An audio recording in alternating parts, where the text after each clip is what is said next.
How's it going, everybody? It's your favorite fish, and today we're going to talk a little bit about my experience on release day of Kerapac. This little flyboy here is absolutely one of my favorite updates to ever come to this game ever, but I literally can't explain why. Money. So I had some free time yesterday, around 2 hours or so. It was nighttime, about, 12, 14 hours after the boss initially released, and I was playing around with it. I had heard in my Discord that normal mode is actually pretty easy, but I didn't quite know what to expect. The boss fight is actually really entertaining without requiring you to be god tier at PvM, which is something that I think really has a place in this game. And then from what I understand, if you're one of the brave adventurers that wants to prove themselves and do hard mode, the rewards are worth it there.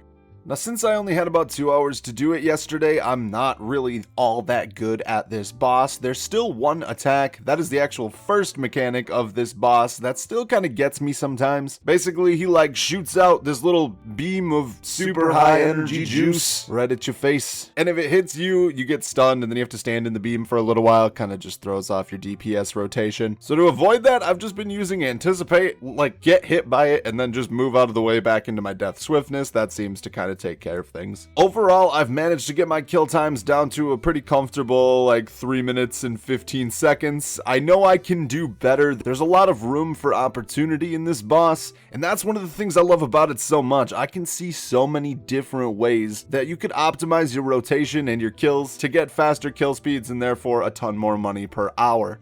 Now, there is one piece of information. I know it was a JMod that said it, but I'm not quite sure where I picked it up. The lightning bolts in this boss kill, if you don't DPS it through its phase fast enough, the lightning bolts that he spawns are not skippable on phase 3. There is no way to dodge that mechanic. So you basically just got to be real quick with your bladed dives and your surges, what have you, because there is absolutely no way to avoid taking any of that damage. But honestly, I like getting it to the point where I try to be quick enough to phase through that mechanic before it even starts, because then I feel like a god tier PvMer, which we all know is the truth. But one of my favorite things about this boss has to be the drops. Oh my god. Alright, so I'm gonna preface this with saying I understand that Hydrix bolt tips and literally everything this boss drops are crashing like an absolute train.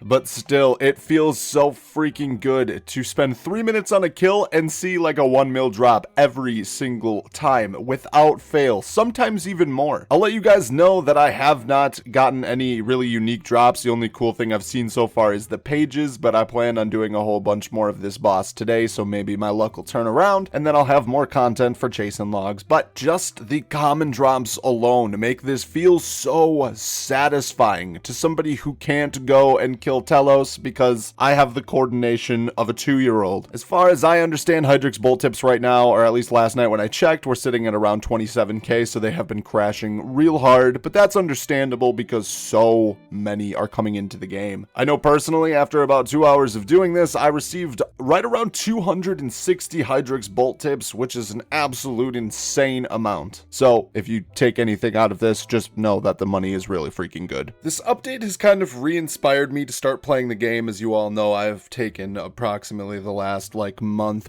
and a half off without getting too much into my personal life. I started a new job and everything, so it's been a little hectic, but when I heard about this update, I wanted to at least come back and try it, and I am not disappointed in anything. If this is the standard that the whole of God Wars Dungeon 3 is going to release to, I am beyond stoked for it. Everything about this boss fight is enjoyable to me. I think it scales super well. You can come in here as an absolute beginner with probably trash gear and still carve out a piece of it for yourself with the huge upside of getting one of the staff pieces. So all in all, I would say that this update is absolutely fantastic. If you have not checked it out, I know there's a whole bunch of good guides that are being made right now. I followed my cruise in particular, which I will leave a link to down in the description. It was awesome coming back and making this game, and I am excited to make more videos. So like, subscribe if you haven't. I will catch you guys in the next one. Thank you so much for watching. Fishboy out. Bye.